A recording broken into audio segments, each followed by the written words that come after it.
Halo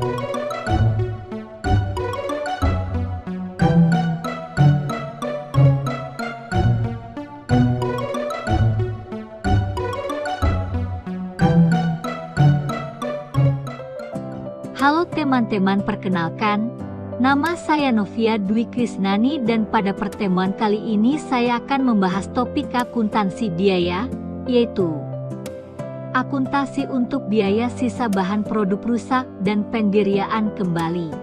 Tujuan pembelajaran 1. Memahami konsep produk rusak dan pendirian kembali dalam proses produksi. 2. Menjelaskan perlakuan akuntansi terhadap biaya sisa bahan dari produk rusak. 3. Menjelaskan pencatatan biaya pendirian kembali produk. Pendahuluan. Dalam proses produksi, produk yang dihasilkan tidak seluruhnya menjadi produk yang memenuhi standar kualitas karena kemungkinan terjadinya produk gagal selalu ada. Produk gagal adalah produk yang dihasilkan selama proses produksi namun tidak memenuhi standar kualitas tertentu. Kerugian dalam proses produksi dapat terjadi karena adanya sisa bahan scrap. Kerugian terjadi karena produk yang tidak sesuai dengan standar ataupun perubahan spesifikasi permintaan oleh konsumen. Jenis produk rusak. 1. Normal spoil lagi rusak normal. Terjadi secara alami dalam proses produksi. Biayanya biasanya dibebankan ke produk baik. 2. Abnormal spoil lagi rusak abnormal. Terjadi karena kesalahan atau kelalaian. Dicatat sebagai kerugian di laporan laba rugi. Akuntansi sisa bahan produk rusak. 1. Sisa bahan scrap bagian produk rusak yang masih memiliki nilai jual. 2. Pencatatan. Jika nilai tidak signifikan bisa dikurangi dari biaya produksi. Akuntansi produk yang dikerjakan kembali. 1. Rework. Perbaikan atas produk rusak agar layak dijual. 2. Biaya rework. Normal dibebankan ke biaya produksi. Abnormal dicatat sebagai kerugian. Contoh studi kasus sederhanaan. Total produksi 1000 unit. 50 unit rusak, 30 unit diperbaiki rework, 20 unit dijual sebagai scrap seharga 2000 unit.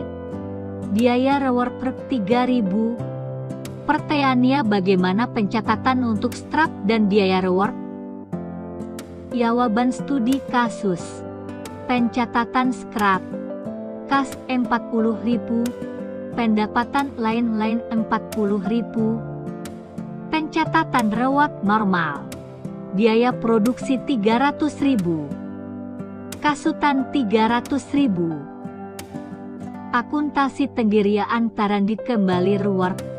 Pendirian kembali adalah proses untuk membetulkan barang cacat. Perlakuan biaya pendirian kembali barang cacat sangat tergantung pada penyebab terjadinya barang cacat tersebut. Jika disebabkan oleh halaman-halaman yang bersifat tidak normal seperti sulitnya proses produksi atau karena kesalahan pelanggan, biaya pendirian kembali dibebankan ke pesanan yang bersangkutan dan idealnya ditutup oleh peningkatan harga jual. Jenis pendirian kembali. Pendirian ulang di normal yang disebabkan oleh pekerjaan tertentu yang dimana biaya rework yang terjadi dibebankan pada pekerjaan tersebut. Pendirian ulang di normal biasa pada semua pekerjaan.